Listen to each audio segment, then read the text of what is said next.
Commitment means, what do we say? The difference between a commitment and an intention is a commitment includes a system to have the thing be done.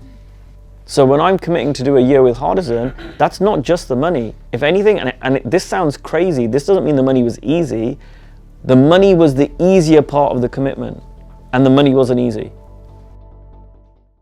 It really is simple.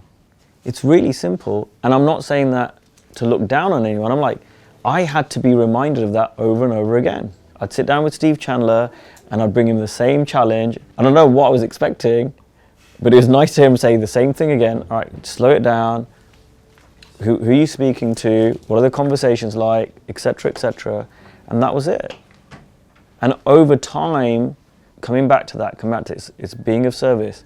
How can I serve more? How can I increase the service? How can I increase my impact? What can I do with this client? And it was just keeping it simple. And then that's when you realize you're turning a tap on or off.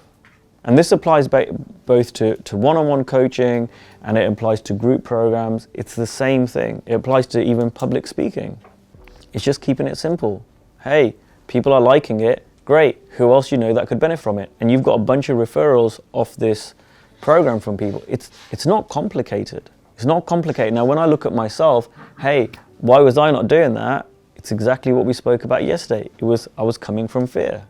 It's not a how-to issue. It's not a how-to issue. And here's the other thing that people mess up on is they think they need to fix something internally before they take action. I'll say that again. People think, and maybe some of you in here, think I need to shift something internally. I need to have an insight. I need to have a shift. I need to create my document. Something needs to change before I take action. And that's a fallacy. That's simply not true. And that's really good news, by the way. It might not always feel comfortable. It might not always feel easy, but it's not true. So you can be petrified, you can be scared, you can be uncomfortable, and you can still have conversations. Every single person in here has had a conversation with a potential client that they were nervous about, and it went great. And maybe you've had the opposite. You've been really confident about something and it hasn't turned out right.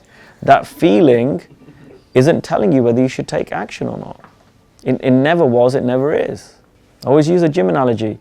If you just go to the gym when you feel like going to the gym, it's a really, really inefficient system to get stronger or healthier or fitter. If you only eat well when you feel like eating well, you're going to struggle. So following our feelings as a guide to making decisions, and anyone that has got any understanding of the three principles knows this, it's a misunderstanding. Commitment, yes, includes a financial commitment most of the time with a coach, right? Most of the time it's a financial commitment as well, but that's not commitment. Commitment means, what do we say? The difference between a commitment and an intention is a commitment includes a system to have the thing be done.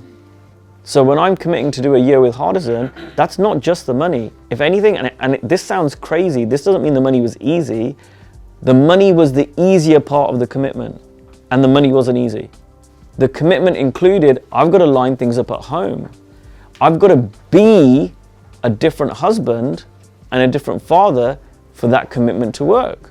If I'm the same husband and father that I was before I did this year, this doesn't work for my wife. I've got to be somebody who doesn't get ill every time. I was talking about this yesterday. Every time I would go to America, I would get ill. I'd get ill every time I go to America. And I had this thing, I just get ill, I don't travel well. I was like, no. If I'm going to get the most out of this, if I'm really committed to working with Hardison, I got to go there and not get ill. And I committed to that. And there's a whole bunch of things that I do, and I'm still learning and improving. It's not just exercise, it's not just nutrition. I mean, it's exercise, nutrition, supplements, learning about jet lag.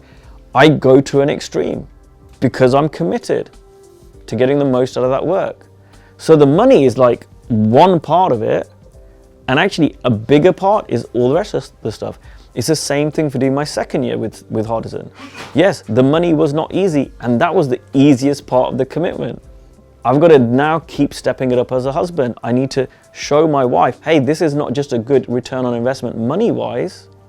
This is a good return on investment on life. I was like, you're going to get a better husband, our son's going to get a better father by me doing another year. I got to keep living into that.